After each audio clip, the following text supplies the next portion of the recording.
supporting old technologies and in setting the basic, as I say, institutional infrastructure. One of my critiques of the Uruguay round, the WTO, is that it included within it an intellectual property regime. And the same thing is true about, even worse, their bilateral trade agreements. In the United States, there is growing consensus that the intellectual property regime that was embedded in TRIPS is bad for the advance of science and technology in the United States.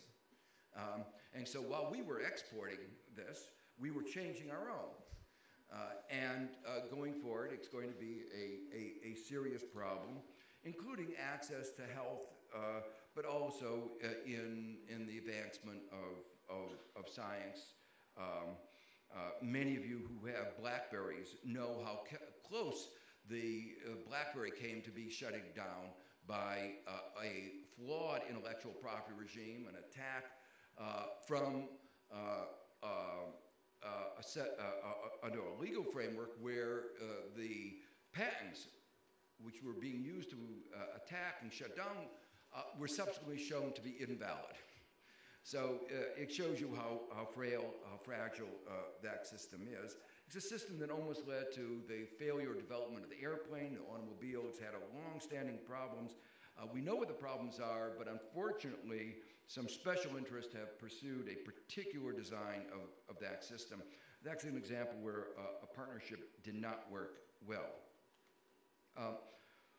One of the other aspects of partnership, something that's been talked about this morning already and will be talked about more this afternoon, are small and medium-sized enterprises.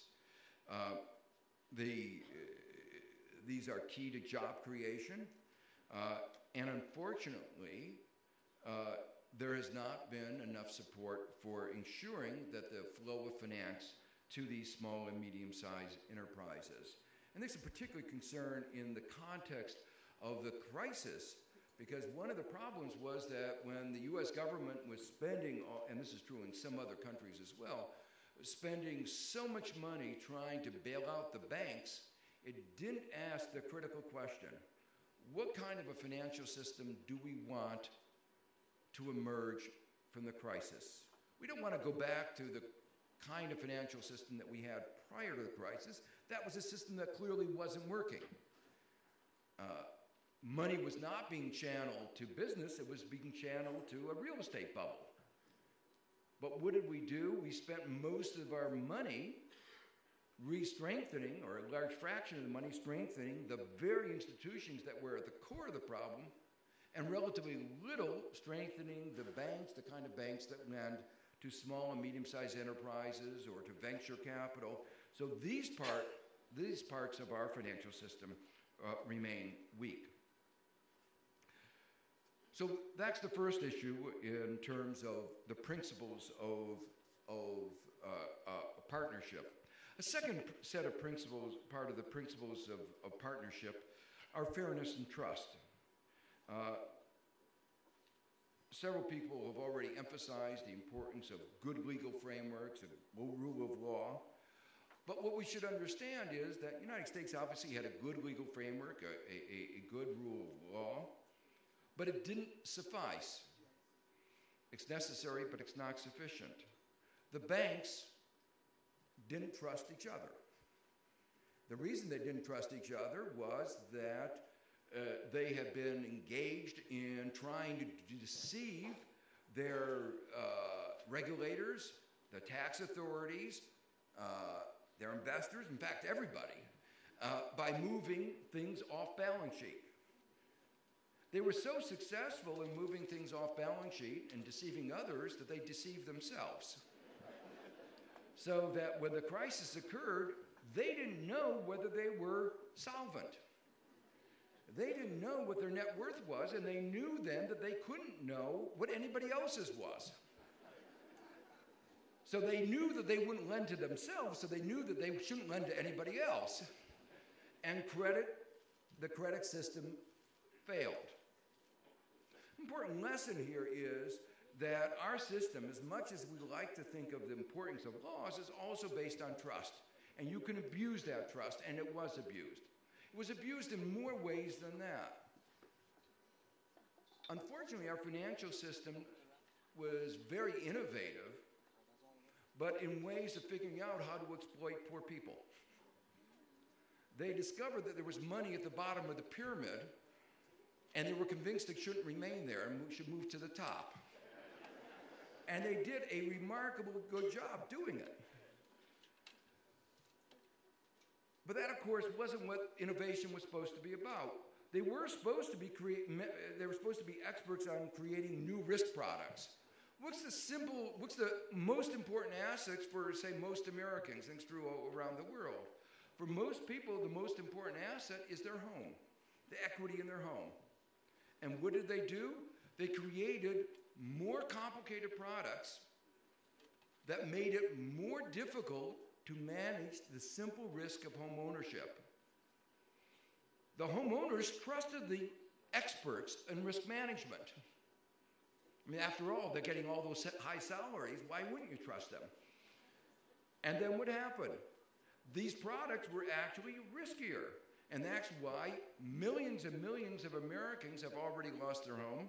There are about 2 to 3 million homes in the process of foreclosure. We have a social problem as well as an economic problem. So it is important, I think, to just re-emphasize the importance of fairness and trust in the context of partnerships. Adam Smith is often misrepresented as saying, he said it, but he qualified it a lot more than people realize, that individuals in the pursuit, or firms in the pursuit of their self-interest, are led as if by an invisible hand to the well-being of society. If that were true, it would mean, of course, that the banks in the pursuit of their self-interest, the CEOs in the pursuit of their self-interest would have led to the well-being of society as a whole. No one really believes that anymore, I hope. But what we come to understand, I hope, is also why it's not true, because that's the core of the issue. There are a number of reasons, again, why it's not true. One of them is there could be lack of competition. And there was lack of competition. The banks have suppressed, in the United States and a few other countries, the development of an efficient electronic payments mechanism that modern technology would allow. It should cost just a few pennies to transfer money from your bank account to the bank account of somebody you buy a good from. But in fact, they charge 1, 2, sometimes even more than that, % of the transaction.